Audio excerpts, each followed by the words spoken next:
বেশি হওয়ার কারণে শীতের তীব্রতায় উনি শীতের কাপড় বাইরে গেলেই কাঁপাকাঁপি শুরু হয়ে যায়, এই জন্য আসতে পারেন নাই। তো আমি সবার কাছে আমার এই চাচার জন্য দোয়া চাই, এবং উনি এই মাদ্রাসার পরিচালনা কমিটির, মসজিদ এবং মাদ্রাসার পরিচালনা কমিটির সভাপতি। আজকে এখানে উপস্থিত আছেন আমাদের আর একটা কমিটি আছে, মজলিসে শুরা।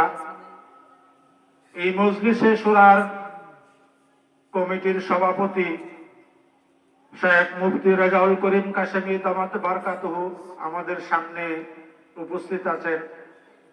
উপস্থিত আছেন মজলিসে শুরার অন্যতম সদস্য। এতক্ষণ আপনারা যার ওয়াজ শুনছিলেন, মুফতি হযরত মাওলানা মুফতি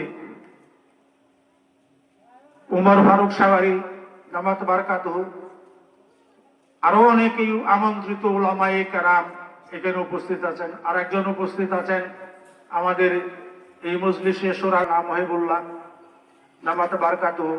আপনারা ওনাকেও আপনারা সবাই চিনেন।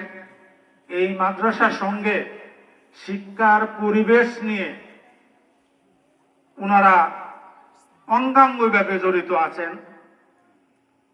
তো আলহামদুলিল্লাহ, অনুষ্ঠানে আল্লাহ সুবহানাহু ওয়া তাআলা আমাদেরকে সম্পৃক্ত থাকার সৌভাগ্য দান করেছেন, সেই জন্য সবাই বলি আলহামদুলিল্লাহ। আজকে আরেকটু কাজ করেছিলাম, ছাত্ররা কিরকম শিখছে আসলে এই বিষয়ে একটু প্রতিযোগিতার আয়োজন করেছিলাম। প্রথম করেছি আযান প্রতিযোগিতা, তারপরে কোরআন থেকে তেলাওয়াত প্রতিযোগিতা এবং হামদ ও নাতের প্রতিযোগিতা। এই প্রতিযোগিতায় আমাদের মাদ্রাসার প্রায় সকল ছাত্রই অংশগ্রহণ করেছে।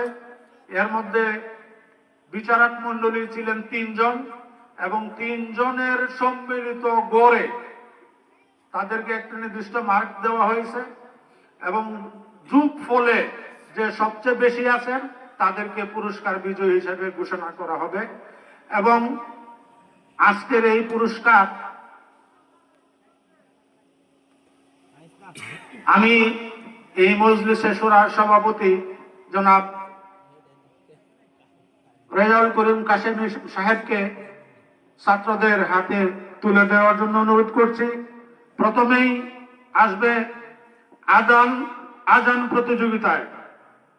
আজান প্রতিযোগিতায় তৃতীয় হয়েছে হিফজ বিভাগের ছাত্র মোহাম্মদ মুজাম্মেল হক।